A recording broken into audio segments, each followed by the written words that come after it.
چند سردار جو تھے نا، یہ حضرت عمر کے سامنے بیٹھے تھے، اکرمہ بن ابی جہل۔ تو اصحاب صفہ آئے تو حضرت عمر نے کہا بھائی ذرا آپ پیچھے ہو جاؤ، ان کو آگے بٹھا لیا۔ سلمان، بلال، پھر مقداد آئے، صہیب آئے، حضرت عمر نے کہا ذرا پیچھے ہو جاؤ، ان کو آگے بٹھا لیا۔ پھر دوسرے آئے، آپ نے کہا تم ذرا پیچھے ہو جاؤ۔ ایسا کرتے کرتے سرداروں کو جوتیوں پہ بٹھا دیا اور غریب غلام آگے بٹھا دیے۔ جب مجلس ختم ہوئی تو حضرت ابو سفیان کہنے لگے آج عمر نے ہمارے ساتھ کیا کیا؟ تو حارث بن ہشام، سہیل بن عمر کہنے لگے کیا کیا؟ کہ دیکھو سرداروں کو جوتیوں پہ بٹھا دیا اور غریبوں کو سامنے بٹھا دیا۔ تو اس پر سہیل بن عمر نے کہا اس میں عمر کا قصور نہیں، ہمارا قصور، ہم نے اسلام لانے میں دیر کی، ہم پیچھے رہ گئے، انہوں نے پہل کی، وہ آگے نکل گئے۔ تو اب ایک دم، حالانکہ یہ بالکل فتح مکہ پہ ایمان لائیں، ان کو نبی کی صحبت کے چند دن ملے ہیں، لیکن ایک ماحول بنا ہوا تھا، اس ماحول کو میں بتا رہا ہوں۔ یہ آپس میں کہنے لگے چلو دنیا کی تو خیر ہے، پیچھے رہ گئے، اگر آخرت میں پیچھے رہ گئے پھر کیا ہوگا؟ اس خیال کا آنا تھا کہ چاروں آگے حضرت عمر کے پاس کہ عمر تم نے ہمیں سامنے سے اٹھا کے جوتیوں پہ بٹھایا، ٹھیک ہے ہم حقدار ہیں، لیکن ہمیں پریشانی یہ ہے کہ ہم چاہتے ہیں کہ آخرت میں تمہارے برابر ہو جائیں، ساتھ ہو جائیں، آگے تو جا نہیں سکتے، پیچھے نہ رہ جائیں، کوئی راستہ ہے؟ حضرت عمر نے فرمایا ان لوگوں نے اللہ کے نام پہ اپنی قربانیاں پیش کی، تم اللہ کے نام پہ اپنی جان پیش کرو، مال پیش کرو، تو تم بھی ان کے ساتھ ہو جاؤ۔ تو یہ کہنے لگے جی بالکل ٹھیک۔ تو یہ سارے قریش کے سردار مکے آئے اور مکے سے بمع خاندانوں کے انہوں نے ہجرت کی، 400 بڑے سردار انہوں نے مکہ چھوڑا۔ جب یہ مکے سے نکلے تو سارا مکہ رو رو کے برا حال کر رہا تھا۔ تو حارث بن ہشام رضی اللہ تعالیٰ عنہ، یہ ابو جہل کے بھائی ہیں، ابو جہل کے بھائی ہیں، حکم بن ہشام اس کے یہ بھائی ہیں حارث، یہ کھڑے ہو کر انہوں نے چھوٹی سی تقریر کی، فرمایا کہ دیکھو میرے بھائیوں، اللہ کے نبی نے دعوت دی، ہم پیچھے رہ گئے، ہمارے غلام آگے چلے گئے، اور اتنا آگے گئے ہیں کہ اگر یہ مکے کے پہاڑ سونا بن جائیں اور میں سارے خرچ کر دوں تو ان کے ایک دن کا اجر میں نہیں پا سکتا۔ میں چاہتا ہوں کہ ہم اپنی جانوں کا نذرانہ پیش کر کے ہم ان کے ساتھ ہو جائیں۔ یہ قافلہ جب ملک شام پہنچا تو یرموک کی جنگ سر پہ آ چکی تھی۔ یرموک کی جنگ میں رومن امپائر ٹوٹی اور اس کا فیصلہ ہوا اور ان کو شکست ہوئی۔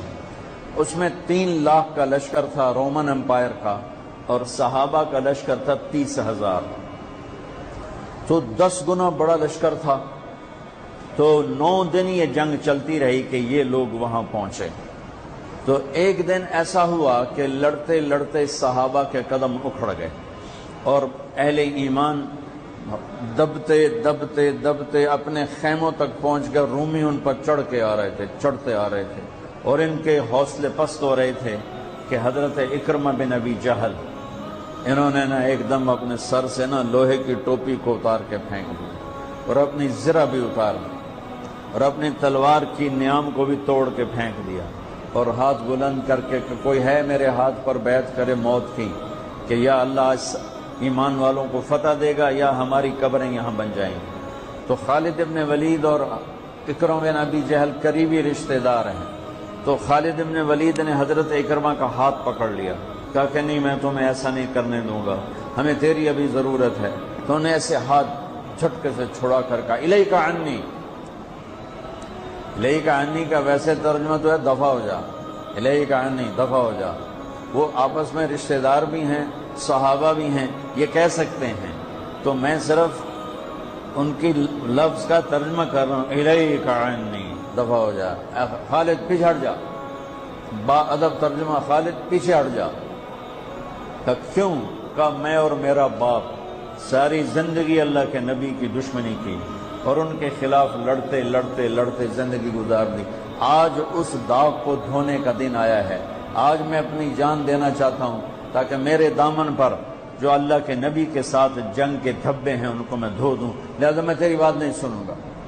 تو ان کے بیٹے عامر بن اکرمہ نے آگے بڑھ کے بیعت کی، زرار بن افزر نے، عبد الرحمن بن ابو بکر نے، عبداللہ بن عمر نے، ابو سفیان نے، حارث بن ہشام نے، سہیل بن عمر نے، ان بڑے بڑے قریشی سرداروں نے، انہوں نے حضرت اکرمہ کے ہاتھ پر بیعت کی اور سب نے اپنی تلواروں کو توڑ دیا، نیاموں کو توڑ دیا، زریں اتار دی، لوہے کی ٹوپیاں اتار دیں اور اللہ اکبر کہہ کر جو گھسے ہیں 400 آدمیوں نے 3 لاکھ کا منہ پھیر دیا اور ان کو ہٹاتے ہٹاتے ہٹاتے ان کے خیموں تک لے گئے۔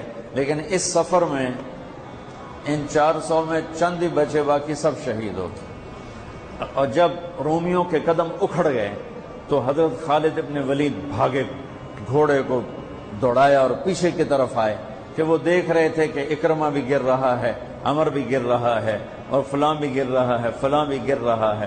تو یہ جلدی سے بھاگ کے پیچھے آئے تو دیکھا تو ان کے بیٹے تو ختم ہو چکے تھے اور اکرمہ کے تھوڑے سانس چل رہے تھے، تو انہوں نے بیٹے کو یہاں رکھا، اکرمہ کے بیٹے عمر کو، اور حضرت اکرمہ ابو جہل کے بیٹے کا سر اپنی گود میں لے کر تھوڑا پانی منہ میں ٹپکایا نا، تو انہوں نے اس سے آنکھیں کھولی، کہا کون ہو؟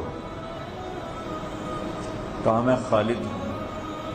گلے من الدبارہ، کیا فیصلہ ہوا؟ تو خالد نے کہا مبارک ہو، اللہ نے ایمان والوں کو فتح دی۔ کہا اچھا، عمر کو کہہ دینا جو تم نے کہا تھا وہ ہم نے کر دیا۔ آئے ہائے، اور ساتھ ہی جان نکل گئی۔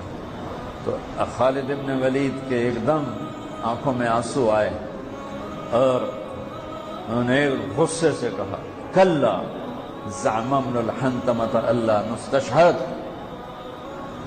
عرب جب کسی کو پیار سے بلاتے تھے تو باپ کے نام سے، یا ابن عمر، اے عمر کے بیٹے، یا ابن الخطاب، اے خطاب کے بیٹے۔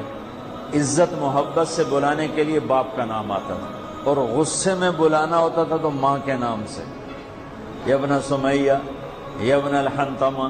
یہ ان کی ثقافت تھی کہ غصے میں بلانا ہے تو ماں کے نام کے ساتھ، عزت محبت میں بلانا ہے تو باپ کے نام کے ساتھ۔